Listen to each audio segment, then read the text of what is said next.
So since we are supposed to start at 7, I think what we're going to do is just get started, and then as people come in, we can catch them up. And yeah, so thank you all for coming. This is the shop's DIY audiobook class. But before we get started, there are a couple notes that I'd like to make. So the first is that all of your microphones have been muted and your video has been turned off. So because of that, we ask that if you have any questions during the program, that you just ask us by using the Q&A function. And the way that you'll get to that, if you're on computer or on your phone, there'll be a little icon with 2 text boxes labeled Q&A. So you'll submit your questions that way. And also know that this program is being recorded. One really exciting thing that we're working on with the virtual classes that the shop is offering is being able to record them and then post them online later if you want to catch up on any of the things that we did. In addition to that, we'll also be posting the lesson plan for this at a later time too. But beyond that, what you're going to need for this program is basically any computer, so either a Windows or a Mac will do. We're going to use the Audacity software, which I'll go over in this presentation, how to download and install that. And then you'll want a book to read, and ideally also somebody to gift your audiobook to. Now, I'm gonna introduce myself. My name is Tom. I am a library associate who works in the shop at Central Library, Arlington County Public Library's first makerspace.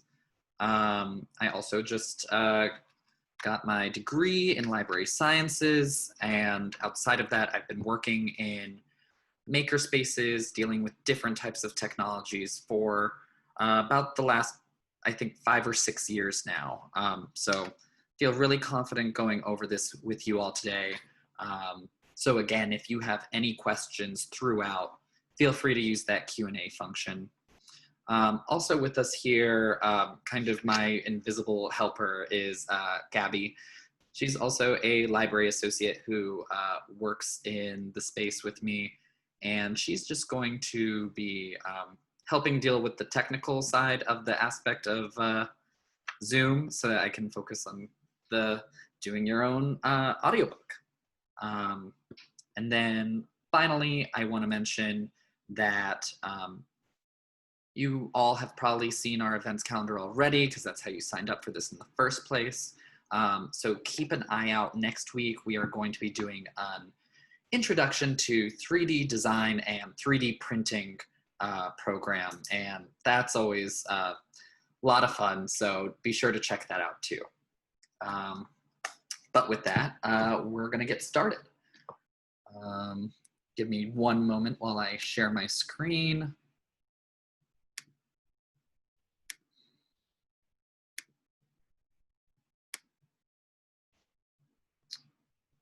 Wonderful. So basically, we're going to do a few different activities today and go over a few different topics. So the first that we're going to go over is downloading the app, because that's kind of the first step that you need to do before you can move on to all the others. The next thing we're going to do is I'm going to very briefly go over the special instructions for Mac Catalina users. When this presentation was originally made, they had not yet updated the Audacity software to be compatible with Catalina, but that is no longer the case. So as long as you are downloading the most up-to-date version of Audacity, this shouldn't be required, but I do want to go over it briefly just to put out the directions out there in case you accidentally do download an older version of Audacity, or just because the Mac software updates come out all the time, so there might be another one that makes it incompatible. So it's kind of a helpful workaround if it happens again. Thing we're going to do after that is talk a little bit about copyright and recording, just because there tend to be a lot of questions around that when we talk about DIY audiobooks. Now, for this presentation, there really aren't a lot of limits to it because it's intended for like making a single copy of a book as a gift for maybe a younger family member. The book we're going to be using today as an example is The Night Before Christmas, which is a children's book. So that's really the main purpose of it, but we are going to go over that a little bit because it seems to be a topic that a lot of people are interested in.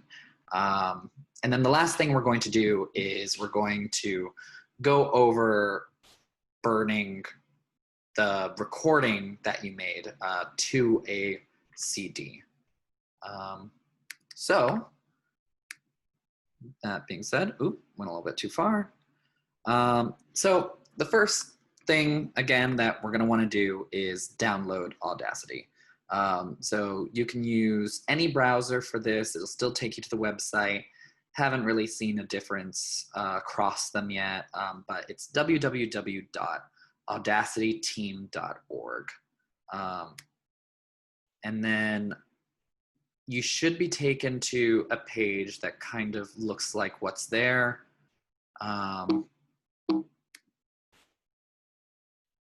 Now, the next thing you'll do is you'll see a drop-down menu in the header labeled Downloads. And then this first part of the presentation is going to focus on Macs. Macs is what I'm operating from right now, but we will go over similarly detailed instructions on Windows later. But we are going to start with Mac. So for that, you're going to click on Mac. Then once you get there, you're going to get to this page, and it has a lot of different information on the page. Audacity is an open source software. So while all the software they use is free, they do accept donations if this ends up being a project that you find really helpful. But basically, to get to the software you need to download, you'll then going to want to click where that red arrow is that says Audacity. I don't believe it says 2.3.3 anymore, but where it says audacity.dmg is where you're going to download it. And also, it's good to check the system requirements under the description too, just because it'll clarify for you which operating system you're downloading. So you can see in the screenshot, it says Audacity Mac OS. So that's how we know it's the right one. Otherwise, it would say Windows or Linux or whatever.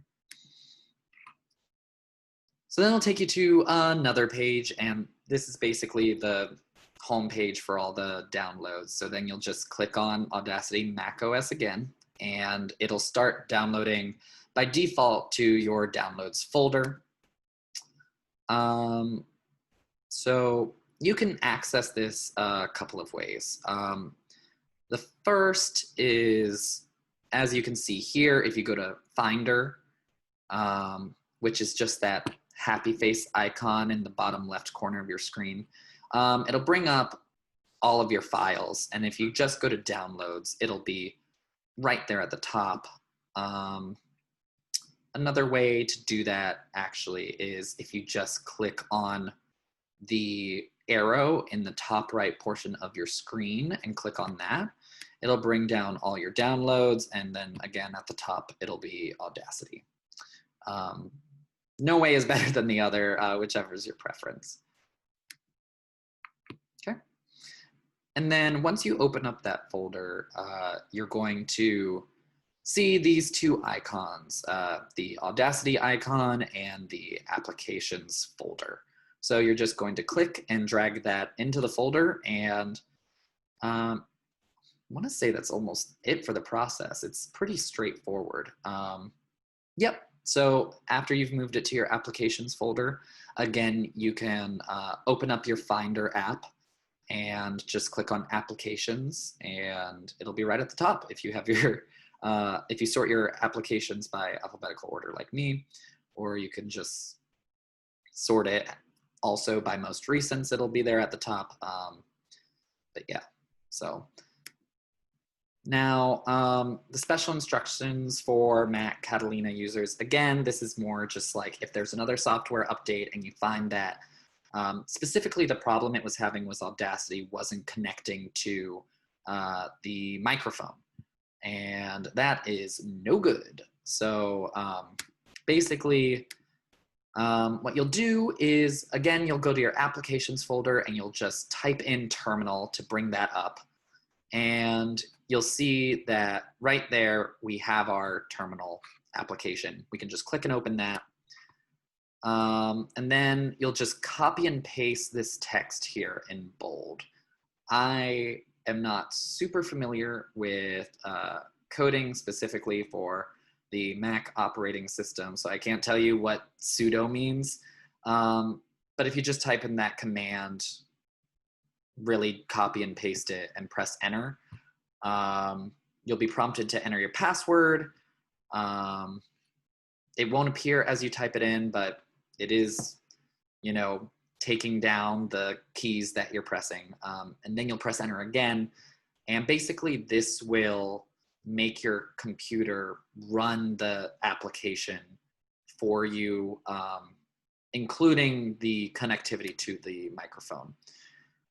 So you see here, rather than getting the normal icon we would get, which is the, basically instead of terminal, it would say Audacity. It would say Audacity would like to access your microphone, but because this hadn't been updated yet, you just click OK. It says, you know, terminal would like to access the microphone.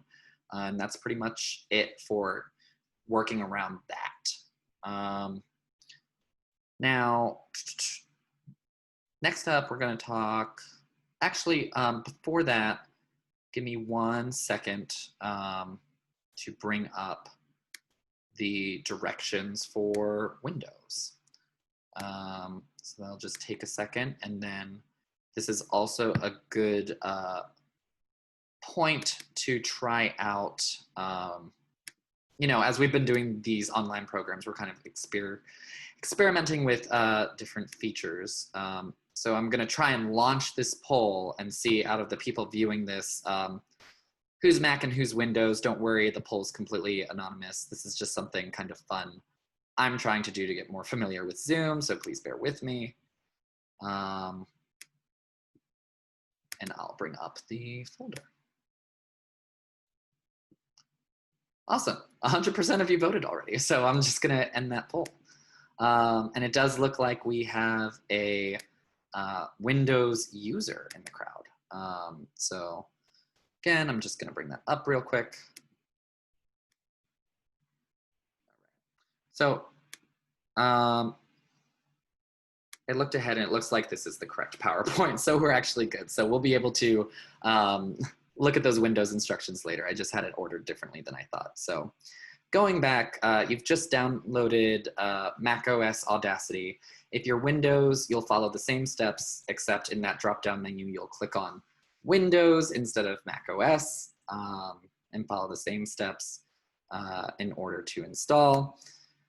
But for copyright and recording, again, we're using the night before Christmas today. So this is great for a couple of reasons. The first is that this is a children's book, so it's going to be really quick and great for demonstrating in that regard.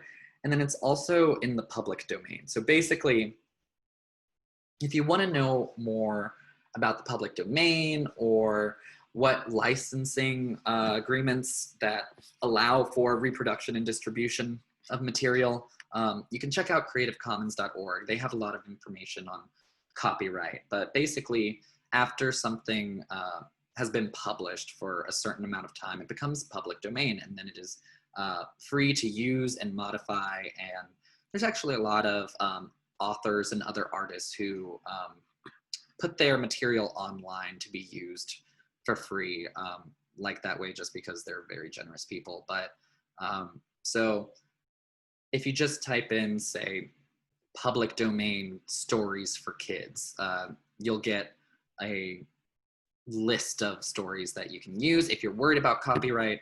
The interesting thing about that too is that copyright law, obviously don't take legal advice from me because I'm not an attorney, but normally that sort of thing only comes into play if you are trying to monetize something and if you're doing like a whole bunch of them. So if you are just making a single audiobook recording of, say, The Giving Tree, do not worry about copyright.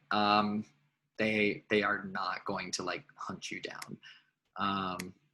Which, believe it or not, is a concern that people have sometimes. But okay, now we're in Audacity and we're just looking at some of the controls. As you can see, we've got a lot of them similar to what you would see on your DVD, or if you're like me and had one back in the day, your VCR player. And it's going to have a lot of basic tools. It's got pause, play, stop, previous track, next track, and record. The most important ones that we're going to need are record, stop for when we're finished with the entire thing, and pause is great if you want to keep things going on a single take, but you need just like a little break in between, or you don't want your microphone to pick up the sounds of you turning the page. Also, some helpful hints for recording your material. Just read through the story a couple of times to make sure you don't stumble over the words. For instance, I've practiced this presentation a couple times and I've still stumbled over a couple of words. So you'll definitely want to do that. You'll also want to do a couple of test runs to make sure everything's working properly. There's nothing worse than reading through, say, the entirety of the Nightmare Before Christmas, the entirety of the Night Before Christmas, just to discover that you forgot to hit record and it has not been recording the entire time. Also finding some tongue twisters to help with enunciating. Finding a quiet space is always better. I know that can be hard sometimes, but even just like finding some time where nobody else is in the house or your apartment can really make a huge difference.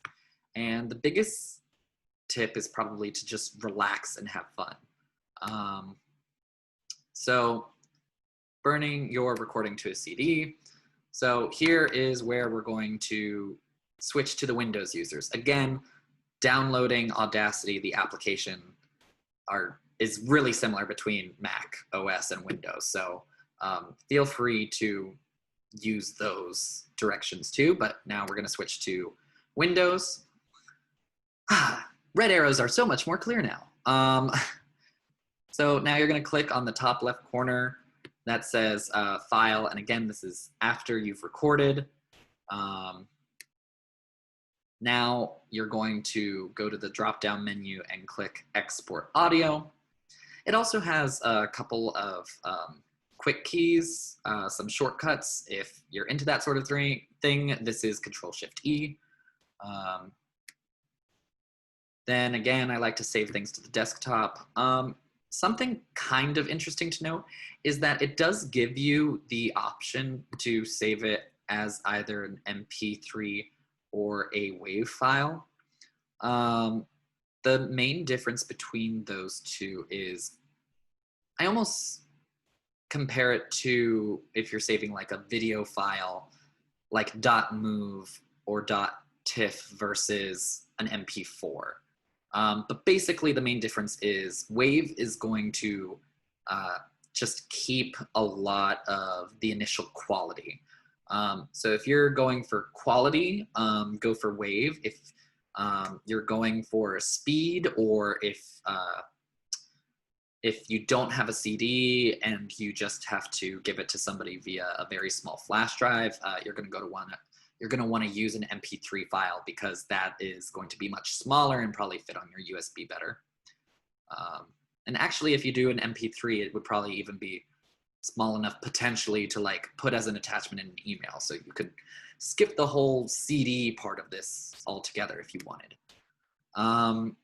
Then you're going to want to name your file, confirm that it is in the format that you want, hit save.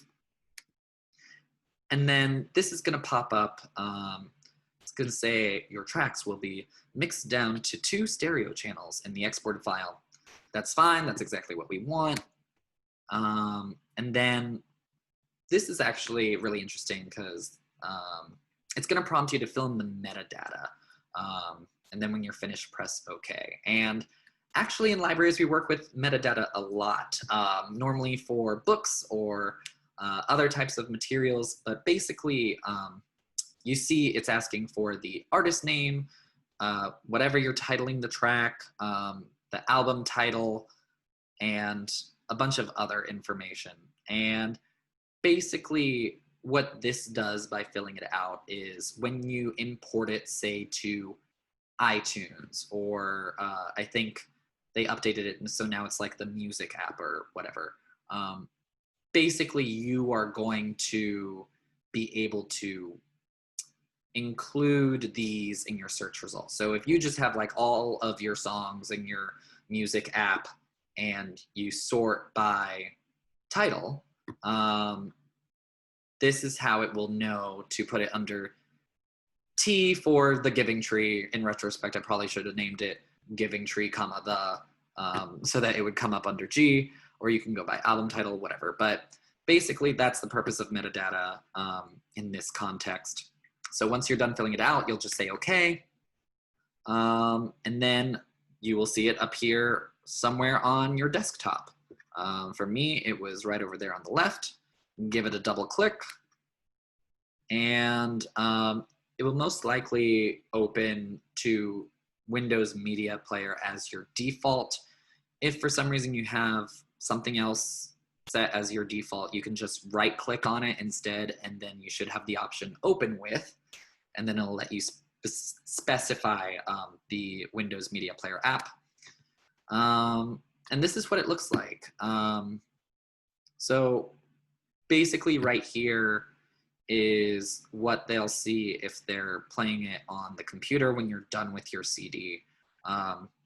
Alternatively, if you do end up just deciding to email it to them, this is what it'll look like when they click on that email attachment, unless they're using another player. But then this top right icon here is where we're going to go to burn the CD. So this is what it opens up to. You can see it's also here, it says blank disk, and then the disk is empty. Open the burn tab. So just click on that linked. And then here, you're gonna want to click on this icon next to the X, just to make it bigger on your screen, because right now it's probably not full size. These were the default settings on the computer I was using at the time. So if you've never changed your settings, they very well may be set to the same stuff mine is.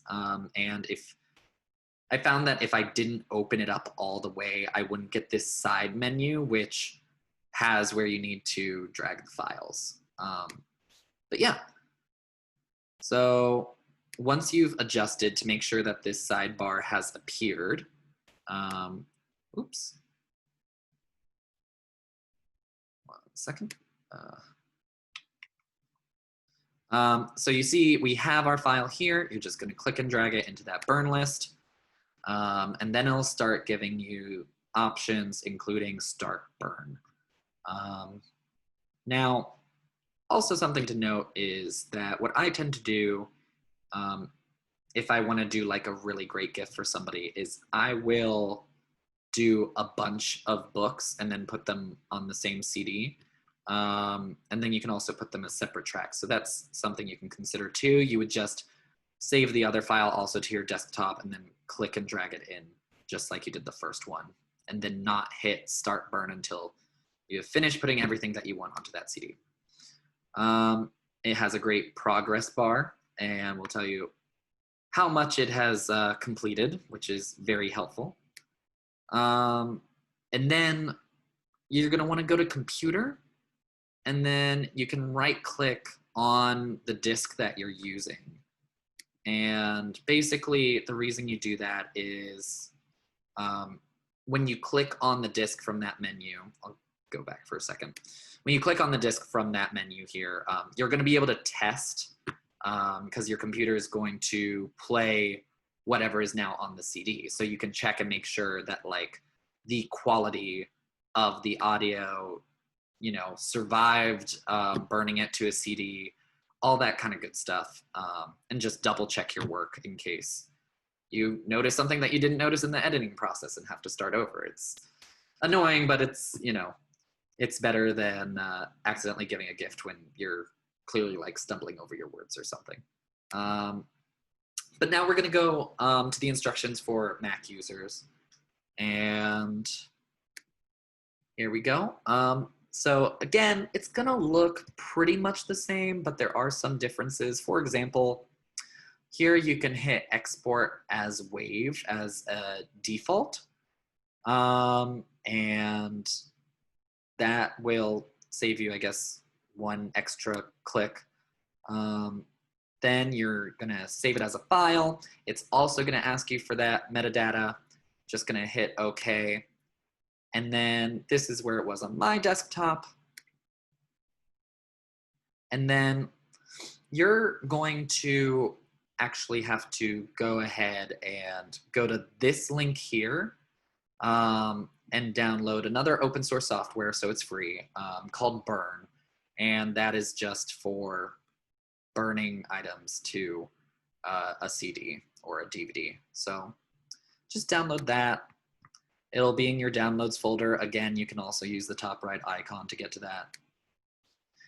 And then in your applications folder, you'll be able to search Burn and just open it. I don't think this one even had you drag it to your applications folder if you didn't want to, so even easier. Here, it lets you name it. Click and drag your file in, then you can hit Burn. And that is it for the PowerPoint portion of the presentation. But now, since I'm on a Mac, I'm going to attempt to practice what I preach and show you all in real time doing an audiobook from beginning to end. So we're gonna go to screen share again, actually. Probably didn't need to exit out. But yeah, so here we go, and we're just going to go default Google Audacity, team.org, download Mac, because I'm on a Mac.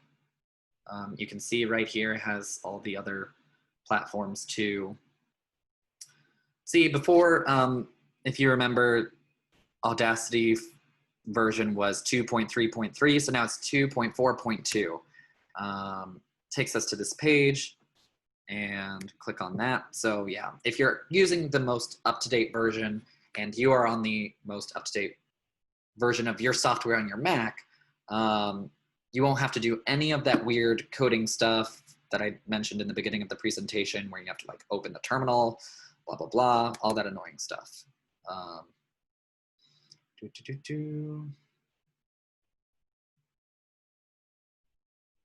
So let's just take a second to open up. Here it is. Click, drag, and that is installed.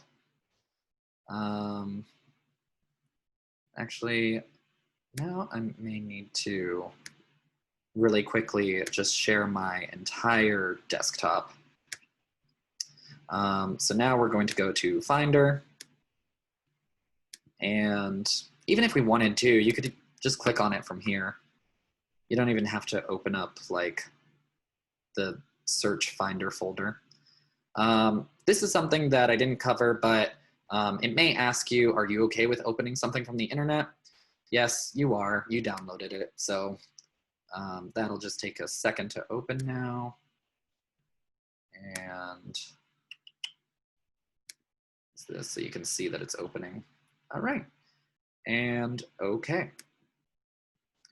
So now what you'll do, again, get out your book, make sure you've practiced. I'm just going to do a couple pages because I'm assuming you all may have at some point in your life heard of, or if not, the entire story of The Night Before Christmas. And y'all don't need to listen to me recording a book for 45 minutes. So just as an example though, I'm going to hit record. Try and again, make sure the area that I'm recording in is quiet. And all right. The Night Before Christmas by Clement Clark Moores. And again, as an example, we're just going to pause here.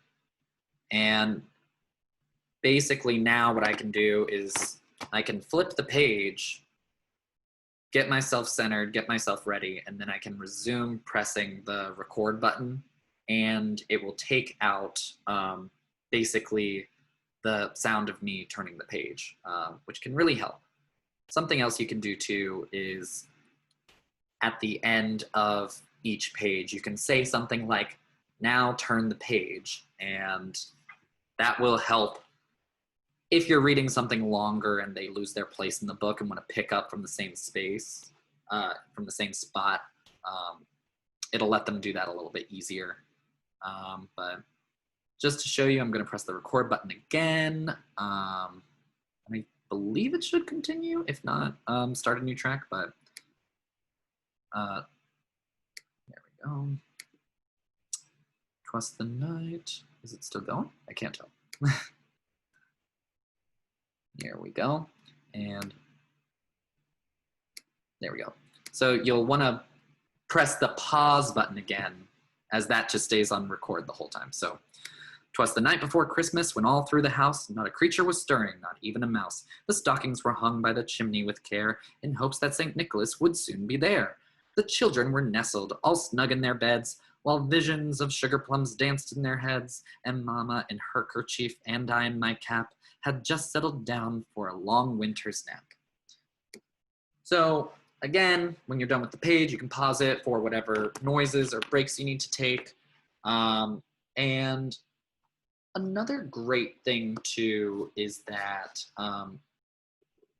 basically when you get more advanced with the software, it does allow you to do a couple more advanced features like splitting it, cutting things out that you don't want.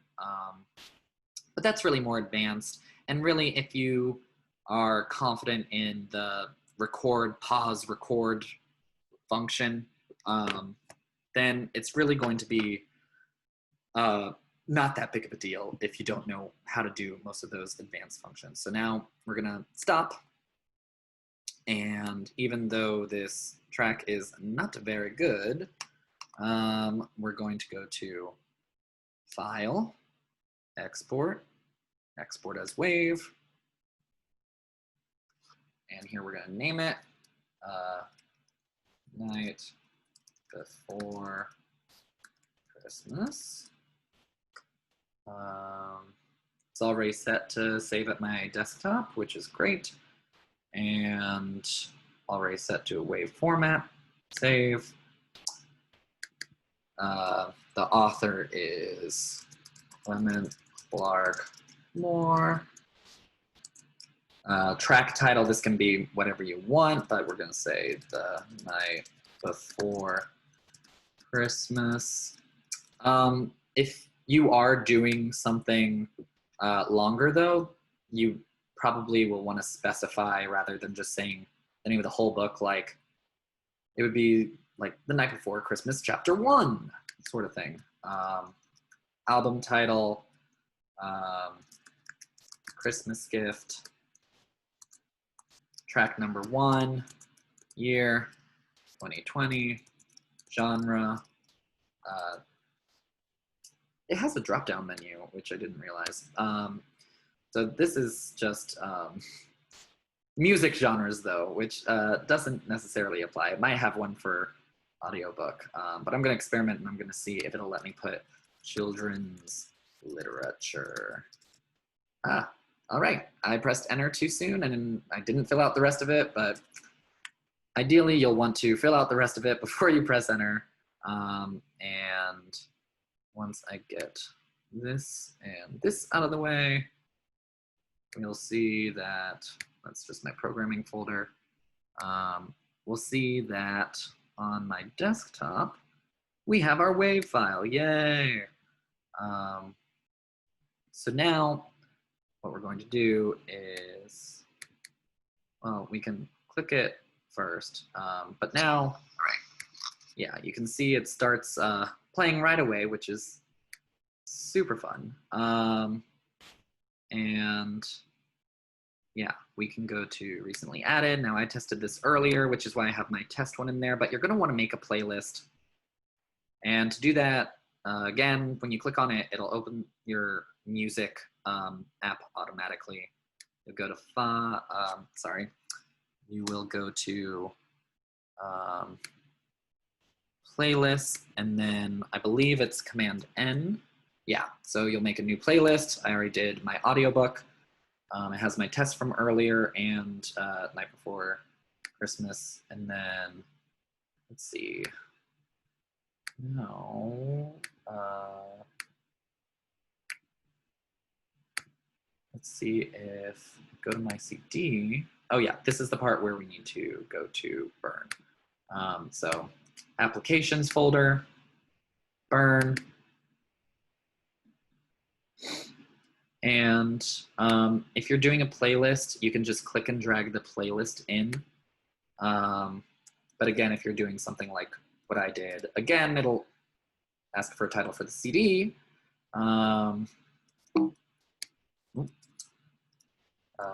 Night before Christmas. So another option too is just clicking and dragging it in.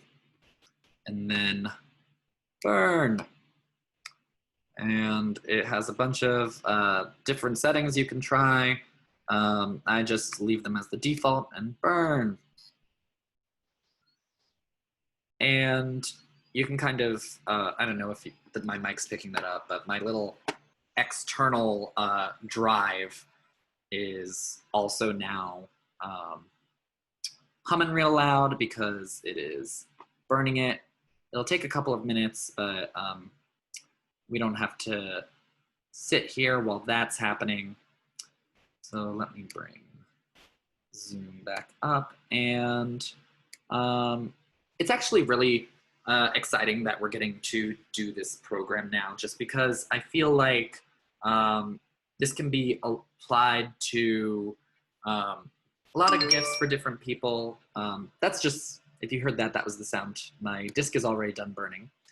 So we'll get to that in a second, but it's really cool to be able to do a gift like this, especially in current times. I actually just recently, my sister had a baby, so now I am an uncle again, and I haven't gotten to visit yet, so I'm making a little audiobook myself, and that's just like a cool way so they can kind of like get to know their uncle's voice, and it's just kind of a sweet gift, especially if you can do more audiobooks. And also I find that it's a really nice present for the parent. If it's the end of a long day and they're tired, they can let the recording of Uncle Tommy read the bedtime story that day. So that being said, let me go to screen sharing hopefully one last time, because I did not know it was going to be that quick with doing the burning of the CD. But now when you go to Finder, you'll see that you have that little disc icon. It has your file on there, and you see that the name of the CD is Night Before Christmas. If you ever mess this up on your first go around, you can just control left click, or if you're using a mouse, right click, and you can eject it there or use this icon. And then, yeah, you can also click on this, and I stopped it because it started playing right away. But yeah, just click on it real quick, and you'll be able to see that it worked and that it is safe to eject. And one other aspect to this program that you can also do to kind of customize it and make it your own. You don't necessarily want to use something as strong as Sharpie, but if you just have like washable like Crayola markers, this can also be kind of a craft project too. And if you go online, it will tell you that, you know, markers and Sharpies in the long term are not going to be good for your CD and will, like, over a long period of time ruin it. But at this point, you now also have the digital file, so there's nothing to keep you from just burning another CD. And when I was in high school, I decorated all of my CDs and got really creative with them. So that's something fun you can do, especially if you get one of those types of CDs that I was just holding up where it's all white and already kind of has a canvas there for you. And then another thing you can do, if that's not your style, you want to customize it, but you're worried about damaging the actual CD, is basically get your case that you're going to put it in. It's weird, it was like reflecting me into it. But yeah, so you'll want to just trace around the corner. You don't want to get this inside part that's part of the hinge, because then your carrier, your container, will have trouble closing. But you'll just want to trace that on a piece of paper and cut that out. And then mine's a really simple design, but you get the idea. You can do your own kind of album cover. So it's kind of like one part, you know, audiobook as the present, and then it's also like a gift card too. So that being said, I do want to open it up for if anybody has questions. So I'm just gonna sit here for like 5 minutes so that you all have time to think about and ask any questions that you have. I also see we have, I think, one more attendee than when we initially started. So if there's something I need to catch somebody up on, let me know and I'm happy to do so.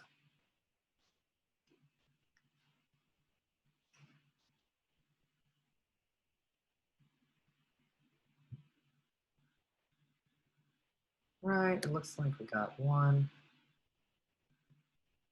Oh, okay, so it looks like we do have one question. And yeah, since this is being recorded, I'm just gonna answer it audibly rather than type it back.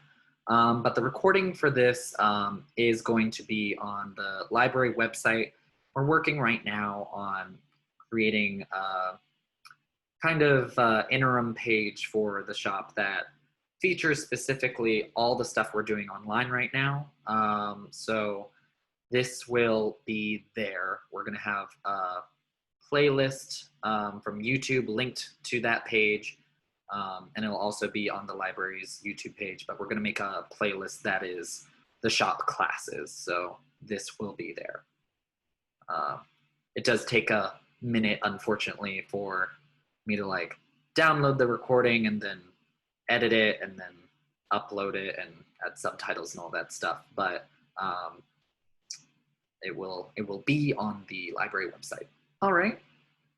Well, if oh, it looks like we did just get another one. Is there a way to reduce background noise? Yeah, I didn't talk about a lot of the ways, just because this program's only so long, and some of it, actually, the most effective ways that I can think of involve you having to purchase additional microphone. But yeah, normally if you can get an external microphone that hooks into your computer, or if you can even get like a little bit of a microphone cover on a cheap external mic. It's basically like foam that you've probably seen that goes on top of like a corded stand-up mic that can reduce background noise by a lot. And then also, if you don't have access to, say, foam, fabric is actually another great sound absorber. So if you're just doing it by some curtains, that can greatly reduce the sound I've found. In worst case scenarios, I have used like my closet because all my clothes are hanging in there to record, and that actually works in a pinch. But also see what's going on in your area, because we don't have one in ours, and our makerspace is currently closed. But since you're in this program, you probably have reciprocity with, say, Loudoun County, and I know that their Sterling branch, and I believe their Brambleton branch too, have actual sound recording studios that you can use for free. So that is definitely a great question, A, thank you for asking it, and B, a cool resource you can check out.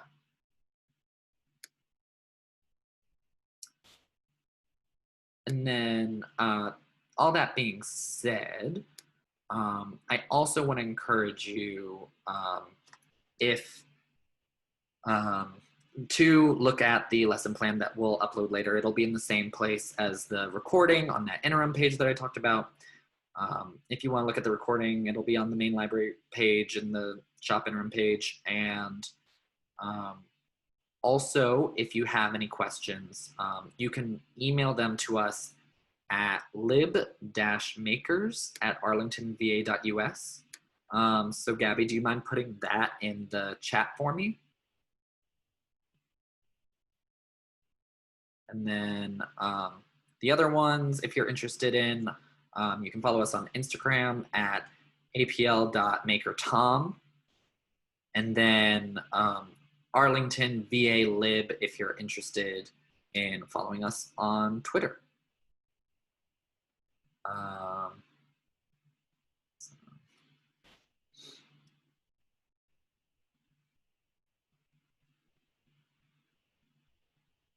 Right. Let me just put the Instagram in there real quick. And then, all right, awesome. That being said, I'm just gonna kind of leave the page up for a couple of minutes in case you want to take either of those down. But all this information can also be found on the library's main page. So, yeah. Otherwise, I hope that you guys are excited to look at this as a craft, a fun, personalized gift. And again, I think I'll probably leave this open until 7:55. Again, you can find all this online on our website too. But I hope that you enjoyed this program. I hope it's given you a lot of ideas and a lot of different ways that you can be creative. But yeah, thank you guys so much for coming.